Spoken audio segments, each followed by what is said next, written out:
Dinhata rail স্টেশনে উচ্ছেদ অভিযানের বিরুদ্ধে আন্দোলন করতে গিয়ে যদি কোনো আন্দোলনকারীকে গ্রেপ্তার করা হয় তাহলে চরম ফল ভুগতে হবে।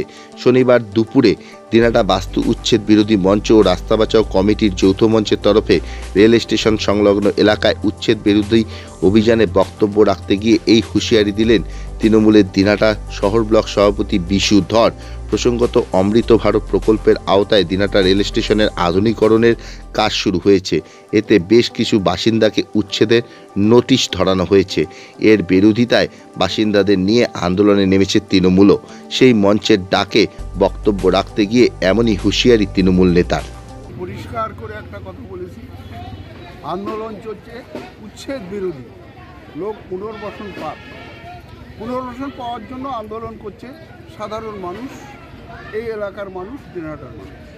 সেক্ষেত্রে আমরা দেখতে পেলাম সকালবেলার থেকেই এই স্টেশন চত্বর, কালকের থেকেই স্টেশন চত্বরে পুলিশ আকারে সাজ পোশাক পরে বন্দুক ঘাড়ি নিয়ে এমন ভঙ্গিনায় দাঁড়িয়ে আছে, সামনে আসলেই কি এরকম একটা ভাব নিয়ে দাঁড়িয়ে আছে।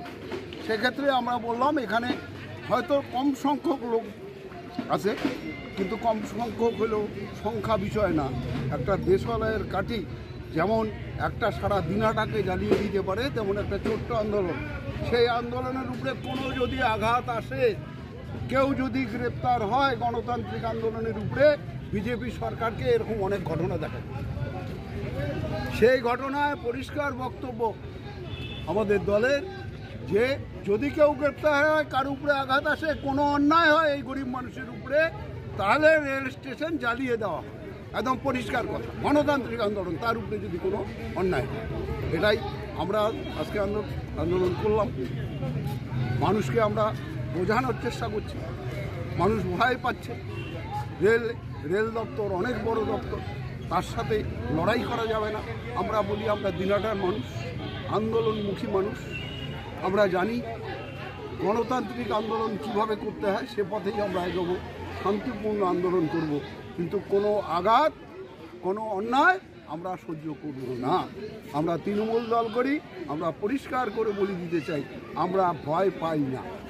আমরা যে কোনো কিছুর, যে কোনো অন্যায়ের মোকাবেলা করতে আমরা প্রস্তুত আছি। দাদা, বিরোধীরা বলছে যে 70 বছর তো রেল থাকতে দিল, এবার রাজ্য সরকার ব্যবস্থা করে দিক, কারণ রেলও আধিকারিকরা বলছে যে পুনর্বাসন তাদের হয় না, তাদের তরফে। তাদের কি হয় কি হয় না, কৃষি আইন পাশ হয়ে গেছে, তারপরে আমরা দেখলাম কৃষি আইন উঠিয়ে নেওয়া হলো। তো কি হয় আর কি হয় না এই সরকারের আমলে, আমার কথা হলো গরিব মানুষ কোথায় যাবে প্রশ্ন। তাদের পুনর্বাসন কেন দেওয়া যাবে না? এখানে একজন মন্ত্রী আছেন, তিনি মন্ত্রিসভায় প্রস্তাব দিলেই হতে পারে এই কাজটা।